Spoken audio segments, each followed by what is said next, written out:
Assalamualaikum warahmatullahi wabarakatuh. Perkenalkan, nama saya Bagas Cahya Fajar Bastian dari Prodi Desain Secara Terapan dengan NRP 33226016. Jadi pada kesempatan kali ini saya akan menjelaskan apa saja laporan praktikum dari matkul kecerdasan buatan yang selama ini telah dilaksanakan. Dengan dosen pengampu adalah Bapak Nur Rosyid Muqtadai, Eskom MT. Oke, mungkin bisa langsung saya mulai. Untuk minggu kedua atau tugas pertama yaitu representasi pengetahuan dengan soal pertama, yaitu ada sebuah tree dari sebuah organisasi. Lalu dari tree tersebut kita harus dapat membaca bahwa Burhan adalah bawahan langsung dari Adi. Sebaliknya, Adi adalah atasan langsung dari Burhan.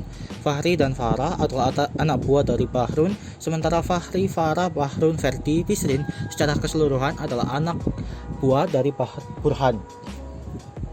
Lalu juga dengan menggunakan deskripsi secara rekursif, buatlah sintaks untuk representasi fakta dari anak buah. Nah, untuk representasi pengetahuannya sendiri, di sini saya membuat fakta dari anak buah, yaitu misalnya anak buah dari Adi adalah Burhan, anak buah dari Burhan adalah Bahrun. Begitu seterusnya melihat dari tree yang sudah disediakan.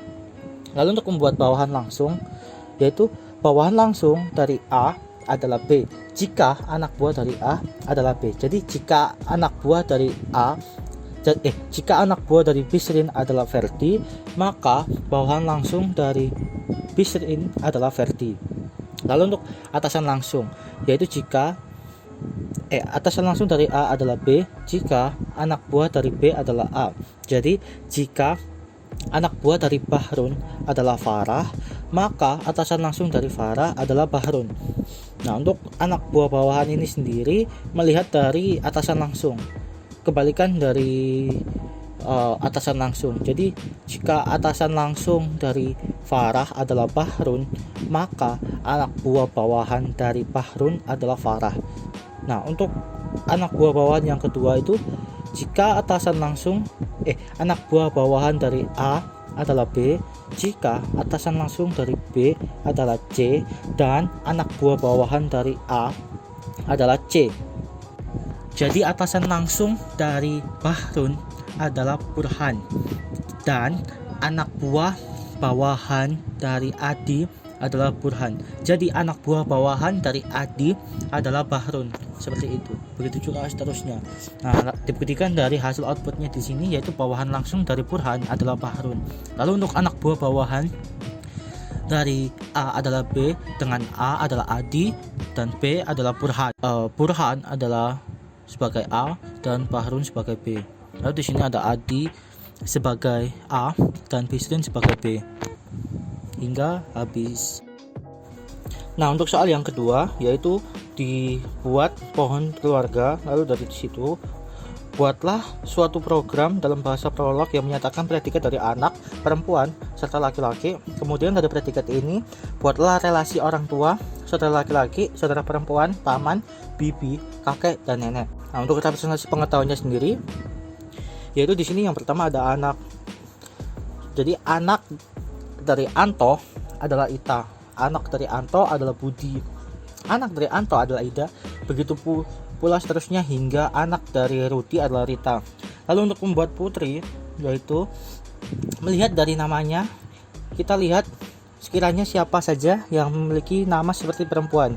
Yaitu di sini ada putri, yaitu adalah Wati, putri adalah Ita, putri adalah Ida, putri adalah Dina, serta putri adalah Rita.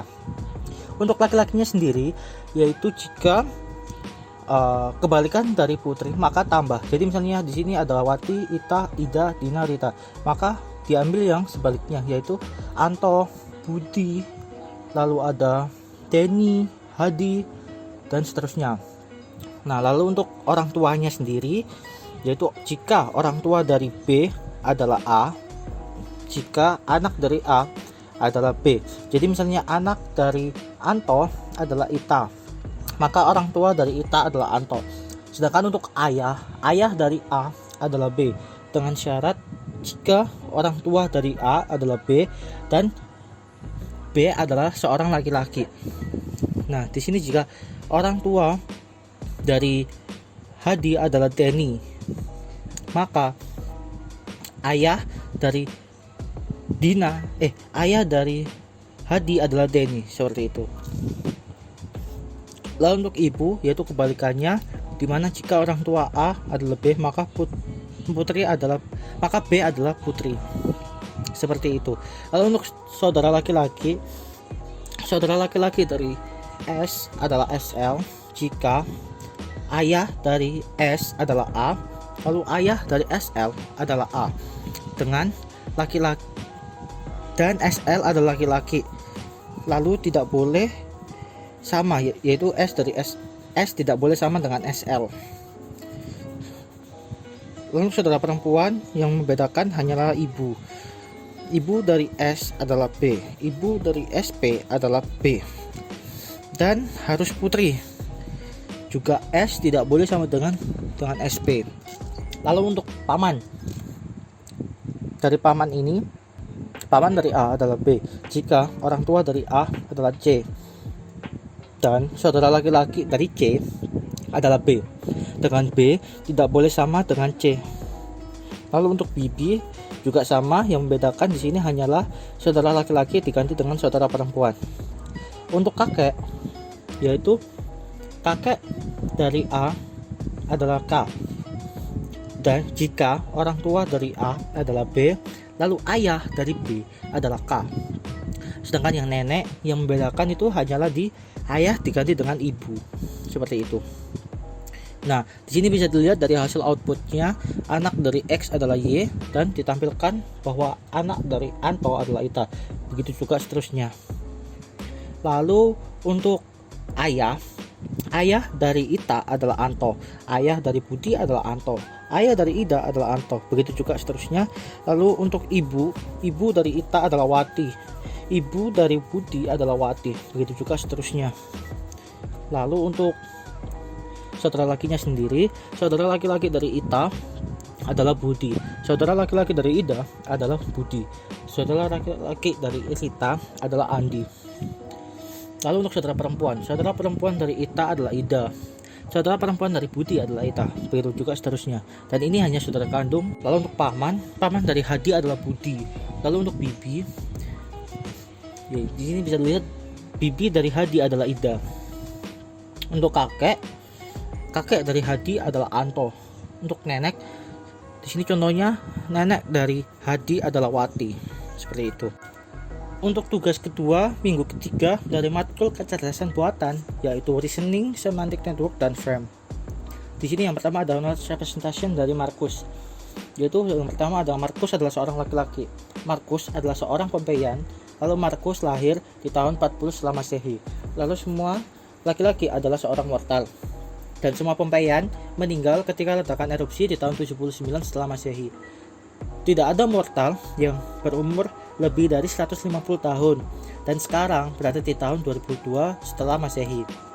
Nah, untuk representasi pengetahuannya sendiri, di sini saya membuat yaitu di mana man adalah Markus, Pompeian adalah Markus, lalu birth dari Markus adalah 40, lalu mortal adalah man.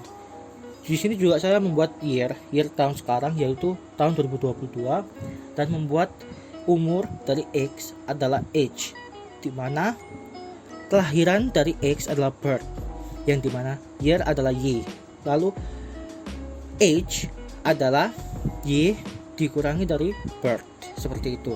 Jadi di sini misalnya age dari Markus adalah 2002 dikurangi 40 yaitu 1962. Jadi umur dari Markus adalah 1962, seperti itu. Nah, di sini ditanyakan death.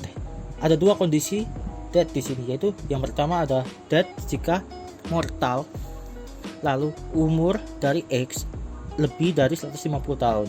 Lalu untuk death yang kedua adalah seorang Pompeian yang dimana tahunnya berada di lebih dari 79 tahun. Nah, jadi di sini Markus terdapat dua alasan meninggal, yaitu syarat yang pertama adalah dia berumur lebih dari 150 tahun. Lalu syarat yang kedua, dia adalah seorang Pompeian, yang dimana seorang Pompeian akan meninggal di tahun ke-79 dikarenakan ledakan erupsi. Oke, untuk soal yang nomor 2, yaitu diberikan pertanyaan, apakah Anas seorang PNS yang telah pensiun? Diketahui dari hasil knowledge representation bahwasannya Anas adalah seorang PNS yang belum pensiun. Bagaimana cara untuk mengetahui hal tersebut? Yaitu dibuat suatu bahasa program dengan bahasa prolog, yaitu lulus SD adalah Anas, WNI adalah Anas, PERT adalah Anas pada tahun 1952, lalu daftar pada tahun 1985. Lalu di sini untuk membuat PNS, yaitu jika PNS adalah WNI dan lulusan SD dan umur yang kurang dari 35.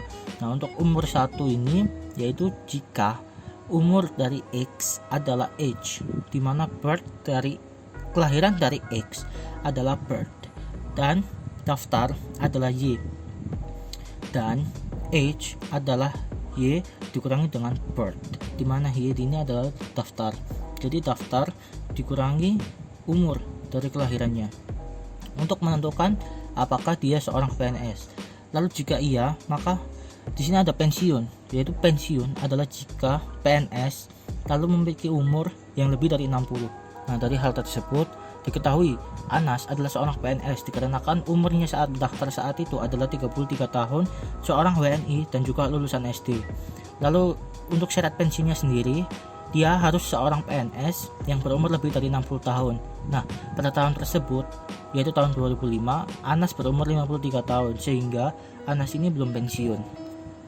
Untuk yang ketiga, yaitu jika ada fakta sebagai berikut. Yang pertama ada Andi adalah seorang mahasiswa, lalu Andi masuk jurusan elektro. Setiap mahasiswa elektro pasti mahasiswa teknik. Lalu kalkulus adalah matkul yang sulit. Lalu setiap mahasiswa teknik pasti akan suka kalkulus atau akan membencinya. Dan keenam, setiap mahasiswa pasti akan suka terhadap suatu mata kuliah.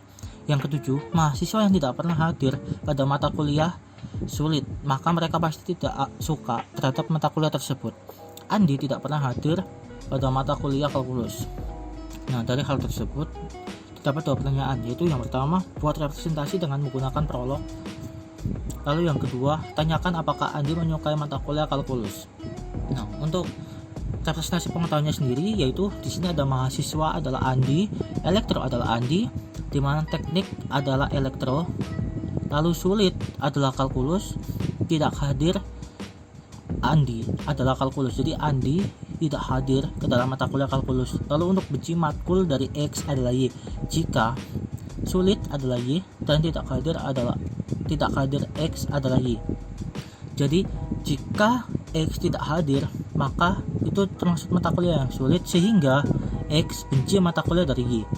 Dan jika suka matkul X adalah Y, maka benci dari mata kuliah X adalah Y, yang dimana kebalikan dari benci tersebut maka dianggap gagal. Jadi maksudnya adalah suka matkul ini kebalikan dari benci matkul. Jadi jika kita suka terhadap mata kuliah ini, maka kita akan hadir seperti itu. Lalu untuk menanyakan apakah Andi suka mata kuliah kalkulus, di sini ditanyakan benci mata kuliah Andi adalah kalkulus, dan jawabannya adalah true, sehingga benar.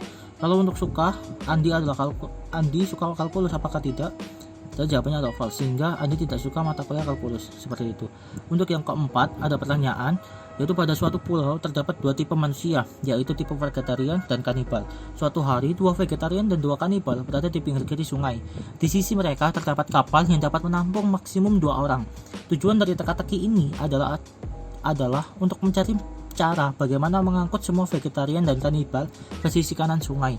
Yang membuat teka-teki ini sulit dipecahkan adalah bahwa jumlah tipe orang kanibal yang berada di pinggir sungai atau berada di kapal tidak boleh melebihi jumlah orang bertipe vegetarian. Nah, dari keterangan tersebut ada 2 pertanyaan, yaitu bagaimana representasi permasalahan di atas menggunakan graf. Lalu yang kedua, berikan kemungkinan solusi dari permasalahan tersebut. Nah, di sini bisa dilihat grafnya. Untuk solusinya, di sini terdapat 4 solusi. Untuk solusi pertama, membawa 1 orang kanibal terlebih dahulu, kemudian membawa 1 orang vegan, disusul 1 orang kanibal kembali, dan terakhir membawa kanibal. Lalu untuk solusi kedua, membawa 1 orang kanibal terlebih dahulu, kemudian membawa 2 orang vegan, dan terakhir membawa 1 orang kanibal. Solusi yang ketiga, membawa 2 orang kanibal, kemudian membawa 2 orang vegan untuk menyeberangi sungai. Nah, untuk solusi keempat, solusi terakhir, membawa 2 orang vegan, kemudian membawa 2 orang kanibal untuk menyeberangi sungai. Oke, untuk tugas ketiga minggu keempat dari mata kuliah kecerdasan buatan adalah metode searching. Di sini latihan yang pertama yaitu buatlah graf ruang keadaan untuk permasalahan petani dan barang bawaannya di atas. Lalu dari sana buatlah tree-nya. Yang kedua ada dari tree yang telah dibuat, tuliskan perubahan path untuk mencari goal jika algoritma yang digunakan adalah depth first. Lalu yang ketiga sama ya, tapi menggunakan algoritma breadth first. Lalu yang keempat, buatlah graf ruang keadaan untuk permasalahan teko di atas. Dari sana buatlah tree-nya. Yang kelima, dari graf tersebut buatlah depth first untuk soal nomor 4. Lalu yang untuk nomor 6, dari soal nomor 4 buat algoritma menggunakan breadth first. Lalu yang ketujuh ada dua pertanyaan, yaitu yang A, suatu proses dapat dinyatakan sebagai serangkaian perubahan dari suatu keadaan atau state ke keadaan lainnya. Tentukan urutan proses dengan biaya minimum yang memerlukan perubahan dari keadaan A ke keadaan Z dengan menggunakan metode best first, yaitu biaya dinyatakan dengan jarak antara dua node. Dengan graf keadaan adalah seperti berikut. Lalu untuk B, lakukan langkah pencarian untuk graf di atas dengan menggunakan metode branch and bound with dynamic programming. Oke, untuk soal yang pertama, di sini terdapat aturan dari aturan ke-1 hingga ke-7, yang dimana aturan ke-1 adalah angsa menyeberang, aturan kedua adalah padi menyeberang, aturan ketiga adalah serigala menyeberang, keempat adalah angsa kembali, 5 padi kembali, 6 serigala kembali, dan 7 petani kembali. Nah, untuk ruang keadaannya atau graf keadaannya adalah sebagai berikut. Dengan mengikuti aturan-aturan yang sudah dibuat tadi, digunakanlah angka itu untuk menentukan grafnya. Nah, dari graf tersebut bisa dibuat tree-nya atau pohon pelacakannya sebagai berikut. Lalu untuk yang soal nomor 2 yaitu metode DFS atau depth first search. Nah, untuk path-nya itu sendiri yaitu misalnya di sini yang pertama ada A memiliki turunan B memiliki turunan C, dan C memiliki turunan E dan D. Nah, dari turunan E dan D ini, dari turunan C ini diambil yang paling terlebih dahulu yaitu E. Maka kita lihat turunan dari E adalah G, turunan dari G adalah H, seterusnya hingga sampai ke Z. Semisal jika turunan pertama dari C adalah D, maka yang dilihat terlebih dahulu adalah D dan mencari hingga sampai Z. Jika tidak ketemu Z-nya, maka cari ke turunan sebelahnya yaitu D atau E, seperti itu. Lalu untuk breadth first search, untuk algoritmanya sendiri yaitu jika melihat dari turunan A adalah B, lalu dari turunan B adalah C, setelah itu dari turunan C adalah E dan D. Nah, di sini perbedaannya adalah turunan dari E adalah G, maka dari G ini kita pindahkan ke kanannya terlebih dahulu, setelah itu kita melihat turunan dari D terlebih dahulu. Nah, habis itu kita lihat dari turunan E memiliki turunan apa hingga sampai ke turunan ke terakhir yaitu Z. Lalu untuk soal nomor 4 yaitu teko air, di sini ada aturan-aturannya, ada 12 aturan, dan dari aturan tersebut dibuatlah graf seperti berikut. Nah, di sini ada perbedaan kecil yang dimana D ini hanya bisa ke C dan C tidak bisa ke D. Beda dengan yang lainnya seperti C ini bisa ke B, C bisa ke G, E bisa ke A, seperti itu. Dari graf tersebut dibuatlah pohon pelacakan seperti di atas. Nah, untuk algoritmanya sendiri ini sama seperti penjelasan sebelumnya, yaitu melihat dari turunannya yang terlebih dahulu, yaitu turunan dari S adalah B dan A. Maka kita lihat turunan S terlebih dahulu yaitu B hingga kita menemukan S. Di sini hanya B ini memiliki satu turunan saja, begitu juga turunan selanjutnya hingga ke Z. Namun jika semisal turunannya adalah A terlebih dahulu, maka kita harus melihat turunan yang terlebih dahulu dari A ini kan ada dua yaitu D dan E. Maka kita lihat yang D ini memiliki turunan C dan turunan C. Nah, turunan C ini memiliki turunan G dan B. Jika turunan C ini B dan G, maka kita harus mengecek yang B terlebih dahulu, setelah itu yang G. Emang agak ribet sih. Lalu untuk breadth first search-nya untuk teko air adalah sebagai berikut. Untuk path-nya adalah S mempunyai turunan dari B ke A, B dan A, B mempunyai turunan C. Nah, C ini kita taruh ke kanannya si A. Nah, A ini memiliki turunan D dan E. Nah, kita taruh di sampingnya C. Begitu juga seterusnya hingga kita mencapai Z, hingga kita menemukan Z.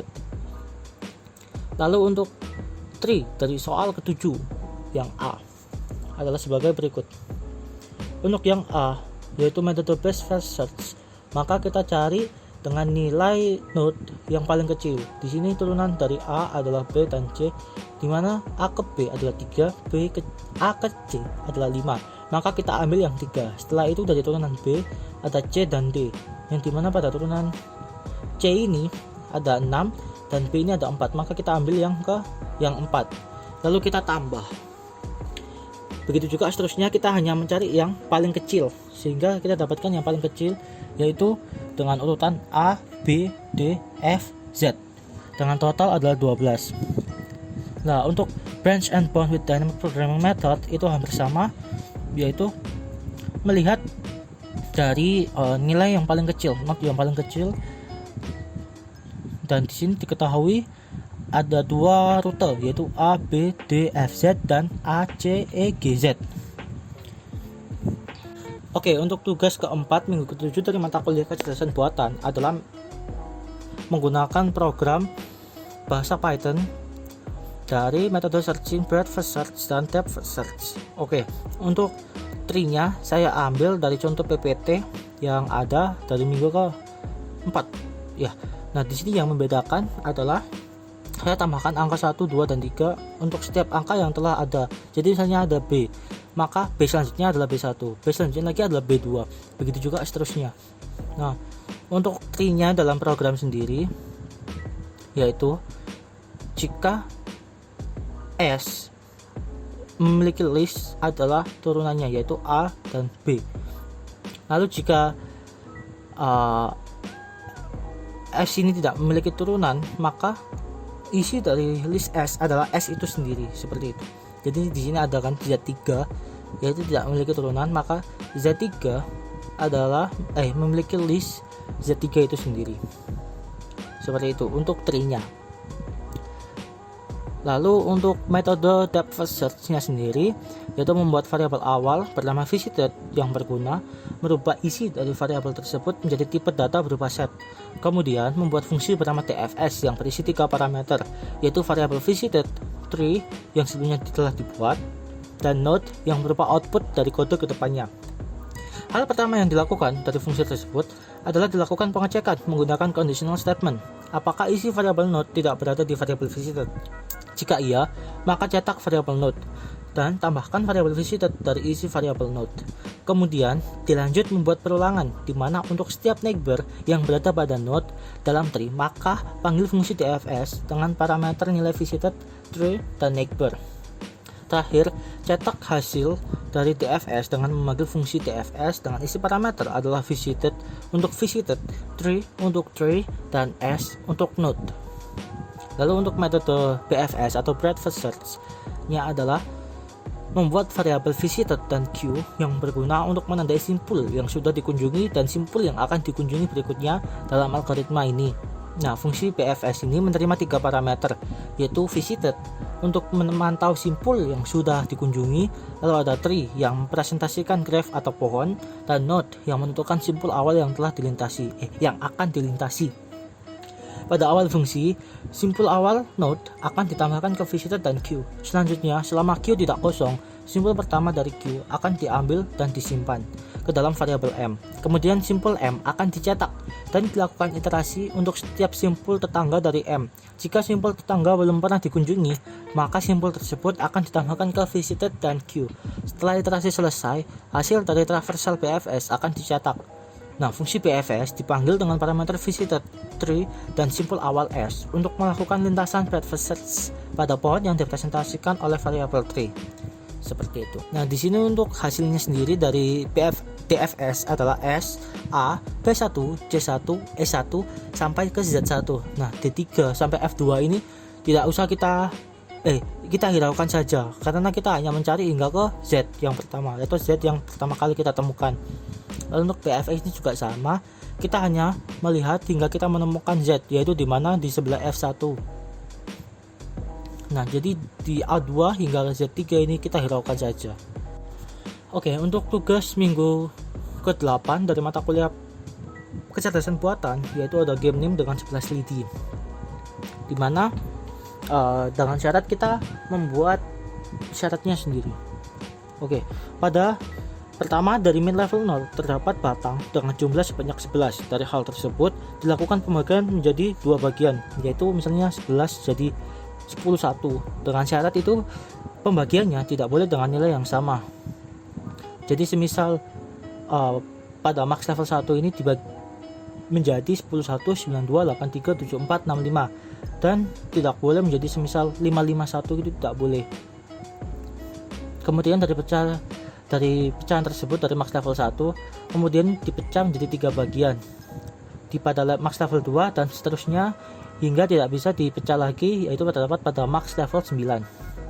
Nah, untuk menentukan min maxnya di sini saya menggunakan max menang jika 1 dan min menang adalah 0. Nah, cara menentukan min max yang menang adalah dengan melihat dari bagian turunan dari bagian terbawah atau yang tidak memiliki turunan, dan juga melihat dari min maxnya. Apabila pada turunan terakhir adalah pada level max, maka dipastikan min menang dengan tanda 0, dan juga sebaliknya. Kemudian menentukan nilai di atasnya adalah dengan melihat nilai turunan dari level yang diinginkan serta nilai min max pada level. Sebagai contoh, untuk menentukan nilai pada batang 611111 adalah dengan melihat nilai dari turunan di bawahnya serta pada level apa urutan tersebut berada, yang dapat dilihat pada kasus tersebut memiliki nilai turunan 0 dan 1 serta berada pada level max sehingga nilai pada urutan tersebut adalah 1. Seperti itu. Begitu juga seterusnya untuk menentukan nilai 0 dan 1-nya. Dapat dilihat dari tree yang telah saya buat adalah sebagai di atas. Sekian dari saya, kurang lebihnya mohon maaf. Wassalamualaikum warahmatullahi wabarakatuh.